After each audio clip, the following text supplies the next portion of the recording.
Pinocchio, she answered. First, you must prove yourself brave, truthful, and unselfish. You must also learn to choose between right and wrong. No, we didn't. Your conscience will help you. Huh? What a conscience? Asked Pinocchio. What's a conscience? Asked Pinocchio. That's the small voice that people don't always like to listen to. Jimmy Cricket answered. Pinocchio's official conscience. It would be his job to see that Pinocchio did only what was right. Then the blue fairy vanished.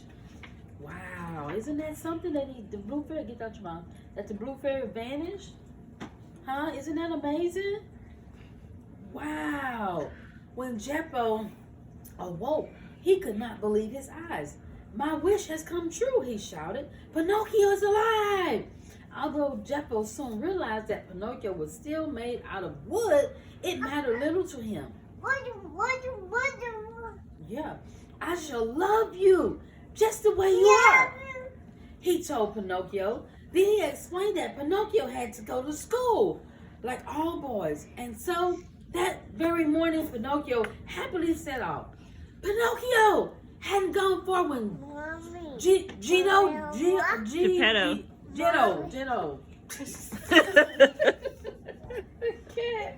a cat and Fellow, a sly fox, saw him. Fellow thought, oh, wooden boy was no stranger. We did. I bet Stromboli, the puppeteer, would pay a pretty price for him. Fellow convinced Pinocchio that acting was the life for him, and sold Pinocchio to Strombolo. That night, after Pinocchio had performed two rounds of applause, Strombolo locked him in a cage. How am I ever going to get out of this horrible place? Said Pinocchio, sobbing. Just then a voice came out. Don't worry, Pinocchio, I'll save you. It was Jimmy Cricket. He followed Pinocchio to Stromboli's caravan. Now Jiminy pushed, pulled, and shook the lock on the cage. But he could not get Pinocchio out. Suddenly, the blue fairy appeared. Pinocchio, why didn't you go to school? She asked. I was brought here by a big green monster who was going to cook me for supper. He lied! Oh! Don't look at Grandma like that. As she spoke, Pinocchio's nose began to grow until it was twice as long as it had been. You're lying, Pinocchio, said the blue fairy Sally. It says plain. I want it. It says plain as the nose on your face. Please give him one more chance, pleaded Jimmy Cricket. I'll make sure he never lies again. One more chance, that's all you have, said the blue fairy. She set Pinocchio free, and he promised never to lie again. The next day he headed straight for school, but on his way he stopped by Fellow once more. And where are you going on such a fine day? Said the fox with a sneer. To school, replied Pinocchio. Ha, school is no place for a boy like you, said Fellow laughing. If you follow me, I'll show you a place that's much more fun. Pleasure Island! Don't go, Pinocchio, warned Cricket. But Pinocchio did not listen. And before Jimmy knew it, Fellow had sold Pinocchio to the mean old driver of the Pleasure Island stagecoach. Jimmy Cricket hopped on the coach, too, so he could keep an eye on Pinocchio. The coach was pulled by 6 unhappy donkeys. The coachman went from village to village, buying up all the boys he could. Once the coach was full, he raced to the ferry bound for Pleasure Island.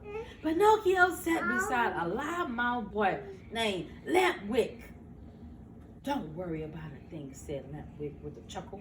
Once you get to Pleasure Island, we won't have to listen to anyone or worry about what's right or wrong. On Pleasure Island, Pinocchio forgot everything the blue fairy had told him. He fought with the other boys, smoked a corncob pipe, tossed rocks through windows, and yelled and screamed with all his might. Then he followed Lambert down Tobacco Lane to the pool hall. "This is a great place," Lambert shouted Pinocchio. But as Pinocchio turned to his friend, he could not believe his eyes. Lambert had suddenly grown long ears and a tail. Lambert had turned into a donkey.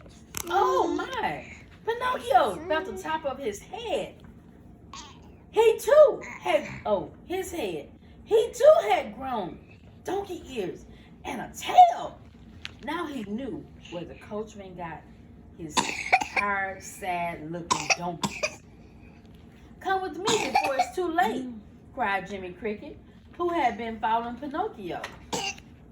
Pinocchio and Jimmy Cricket quickly ran to the shore and jumped off the cliffs into the sea. They swam all the way back to the island and rushed to Geppetto's house. But he wasn't there. Pinocchio was worried. Just then a white dove dropped a note from high in the sky. "It's from Geppetto," said Jimmy Cricket. "And it says that he went looking for you and was swallowed by a whale named Monstro. He's trapped inside the well. I must find him," cried Pinocchio. He and Jimmy Cricket raced back to the sea. Soon they spotted Monstro and swam as close as they could to the well. Suddenly, Monstro opened his mouth and gulped down a school of fish. Pinocchio was swallowed along with them. Inside the well, Geppetto was fishing, and he felt a tug on his slide. When he reeled it in, Pinocchio was at the other end. my son," shouted Geppetto. "I thought I'd never see you again. I missed you so much, Father," said Pinocchio. "I've been a bad boy and I'm sorry." "That's all right, my son," said Geppetto. "The important thing is for all of us to get out of here." "I have an idea," Put it back. cried Pinocchio. "We'll make a raft. We'll make a raft and build a fire." It's not makeup. I'll make. It's not makeup. I'll make Monstro sneeze us right. I'll make Monstro sneeze us right out. When they build the fire, the smoke tickled Monstro's nostrils till he let out a huge sneeze. Pinocchio and Geppetto were sent flying out to the sea on their tiny raft. Monstro charged right after them. When the whale caught up with the raft, he splintered it with one blow of his powerful tail. Geppetto was sinking. "Never mind about me," he cried. "Save yourself, my son." But Pinocchio swam back to Geppetto and helped him to stay afloat on a piece of the raft. Geppetto was washed safely ashore, but Pinocchio didn't fare as well. Geppetto found him lying in the water amongst rocks and lifeless. He was messed up, huh? Geppetto took Pinocchio home. As he wept, the soft voice of Blue Fairy filled the room. "Pinocchio, you've proved yourself brave, truthful, and unselfish. Now you will be a real boy." Pinocchio moved his arm and leg and blinked his eye. He was alive and no longer wooden. Geppetto danced for joy. Jimmy Cricket was so happy too. In Pinocchio, he had sure proof that when you wish upon a star, your dreams will come true. Pinocchio. Wow.